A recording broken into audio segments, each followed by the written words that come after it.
Ayun, bagong bahay na naman yun. Oh, ganda. Bagong pintura. Mga bahay-bahay dito dati nadadaanan ko mga ano lang, mga bahay kubo. Ngayon nagagandahan na yung mga bahay nila. Ito yung sinasabi kong halaman. Baka pwede nga kahingi. Hihingi nga ako. At itatanim ko nga sa bahay. Pwede kaya to? Pwede na tong isa. Hindi ko alam kung anong klaseng halaman to. Yan. Pero maganda siya. Ito lang isa lang kinuha ko. Ito. At itatanim ko sa bahay. At ayun na nga. At may tandahan pa pala dito.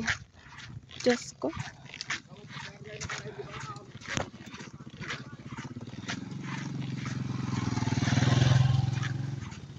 Ayun na ang aking mga kasama.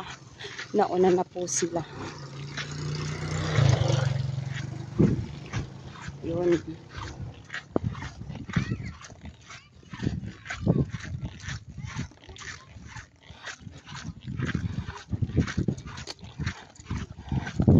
Itong daanan pagkagaling ka sa sentro ng Aduas. Paliko na ito pakaliwa. Itong daanan na to ay papuntang Aduas.